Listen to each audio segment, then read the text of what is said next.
ဒူရင်သီးရဲ့အစစ်ကိုစားပေးရုံနဲ့တင်တင်ထင်မထားတဲ့အကျိုးကျေးဇူးတွေကိုရရှိနိုင်ပါတယ်။ဒူရင်သီးကိုလူများစုကသူ့ရဲ့ထူးခြားရဲ့ရည်နဲ့အရသာကြောင့်နှစ်သက်ကြပေမဲ့သူ့ရဲ့အစစ်မှာလည်းကျန်းမာရေးအတွက်အကျိုးပြုတဲ့အာနိသင်တွေအများကြီးပါဝင်နေတဲ့ဆိုတာကိုတော့လူနည်းငယ်ပဲသိကြပါတယ်။တကယ်တော့ဒူရင်သီးအစစ်ဟာကျွန်တော်တို့ရဲ့ကျန်းမာရေးကိုနည်းလမ်းမျိုးစုံနဲ့အထောက်အကူပြုနိုင်ပါတယ်။ဒူရင်သီးအစစ်ဟာတဘာဝတန်ချစေတစ်မျိုးလိုမျိုးအသုံးဝင်ပါတယ်။အထူးသဖြင့်ကတော့ကလေးတွေနဲ့လူကြီးတွေမှာဖြစ်တတ်တဲ့ဦးလန်းချောင်းဆိုင်ရာတန်ကောင်ပြဿနာတွေအတွက်ကူညီပေးနိုင်တာပါ။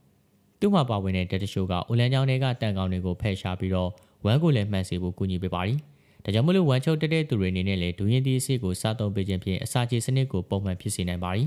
။ဒါပြင်ကမှဒူရင်သီးအစစ်မှာကိုခံအားကိုအားဖြည့်ပေးနိုင်တဲ့ဇင်းတက်ကြွယ်ဝစွာပါဝင်တာကြောင့်ကျွန်တော်တို့ရဲ့ကိုခံအားစနစ်ကိုအကောင်းဆုံးအားဖြည့်ပေးနိုင်ပါတယ်။ဇင်းတက်ဟာခန္ဓာကိုယ်ရဲ့ခုခံအားစနစ်ကောင်းမွန်စွာလည်ပတ်နိုင်ဖို့မရှိမဖြစ်ကိုမှလိုအပ်တဲ့တထုတက်တစ်မျိုးပါ။ဒါကြောင့်မလို့ဇင်းတက်ပြေးွားတဲ့အခါမှာဖျားနာမှုကိုကင်းစေပြီးတော့အနာကျက်မြန်စေဖို့ဆဲတွေကျန်းမာစေဖို့နဲ့ခန္ဓာကိုယ်ရဲ့ဇီဝကာမဖြစ်စဉ်တွေကိုကောင်းမွန်စေဖို့လည်းအထောက်အကူပြုတာကြောင့်ကျန်းမာတဲ့ခန္ဓာကိုယ်ကိုပိုင်ဆိုင်နိုင်စေမှာကတော့အသေးကြပါ။ရှားသီဥဒုအကူပြောင်းမှာအေးမိဖျားနာတတ်တဲ့သူတွေအတွက်ဆိုရင်တော့ပို့ပြီးတော့မှအကျိုးရှိပါတယ်။နှလုံးကျန်းမာရေးအတွက်ကလည်းဒူရင်သီးဆေးကအရေးပါပါတယ်။သူ့မှာပါဝင်တဲ့အကျိုးပြုအဆီတွေကသွေးတွင်းကမကောင်းတဲ့အဆီတွေကိုကျစေပြီးတော့သွေးကြောကျဉ်းတာကိုကင်းစေလို့နှလုံးကျန်းမာစေပါတယ်။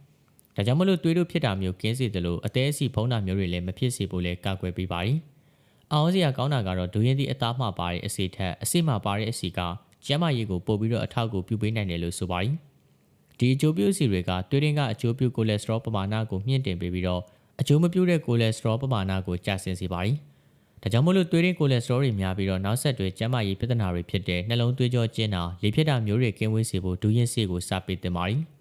အယိုးနဲ့သွားတွေကျန်းမာရေးအတွက်ကလည်းဒူရင်ဆေးကမရှိမဖြစ်ပါ။သူ့မှာကယ်လ်ဆီယမ်နဲ့ဖော့စဖောရက်ဓာတ်တွေပါဝင်တာကြောင့်အယိုးနဲ့သွားတွေကိုကြက်ခိုင်တမာစေပါတယ်။အသက်ကြီးလိုက်ရင်တော့ဖြစ်တဲ့အယိုးပါတာအယိုးပွားတာတွေမဖြစ်စေဖို့အတွက်ကလည်းအထူးရဆုံးကောက်ွယ်ပေးနိုင်ပါတယ်။ကလေးငယ်တွေရဲ့အယိုးဖွံ့ဖြိုးမှုအတွက်ကလည်းကောင်းမွန်စေပါတယ်။ဒူရင်သီးအစစ်မှာကစီတဲ့ကြွယ်ဝစွာပါဝင်တာကြောင့်ကျွန်တော်ရဲ့နေ့စဉ်စားသုံးမှုမှာလိုအပ်တဲ့အာဟာရတစ်ခုဖြစ်ပြီးတော့ခန္ဓာကိုယ်ကိုအင်အားပြေဝစေဖို့အဓိကပံ့ပိုးပေးပါတယ်။ကစီတဲ့ပြေဝတာကအစာခံနိုင်စေသလိုနေ့စဉ်လုပ်ငန်းဆောင်တာတွေကိုလည်းလှုပ်ဆောင်ဖို့လိုအပ်တဲ့စွမ်းအင်ကိုလည်းပေးစွမ်းနိုင်ပါတယ်။ဒါပေမဲ့လို့ကစီတက်ကအများကြီးစားရင်အဆီတက်စေနိုင်တာကြောင့်အတိုင်းအချင်းလေးနဲ့စားဖို့ကတော့တတိထားတင်ပါတယ်။ကယ်လိုရီပါဝင်မှုများတာကြောင့်ဝေးချနေတဲ့သူတွေအနေနဲ့အများကြီးမစားမိဖို့လည်းတတိပေးချင်ပါတယ်။အစာချေစနစ်ကျန်းမာရေးအတွက်ကလည်းဒူရင်ဆေးဟာအရေးပါပါတယ်။ဒူရင်ဆေးကတော့ဆေးကက်ကက်နိုင်ပေမဲ့လို့အမြင့်တဲ့ကျွယ်ဝစွာပါဝင်နေတာကြောင့်အစာချေစနစ်ကိုလည်းကျန်းမာစေပြီးဥတွေကိုလည်းလှုပ်ရှားမှုကောင်းစေပါတယ်။ဝမ်းမှန်စေပြီးတော့ဥတွေကိုကျန်းမာစေသလိုဥအတွင်းကအကျိုးပြုဘက်တီးရီးယားလေးတွေကိုလည်းကျန်းမာစေပါတယ်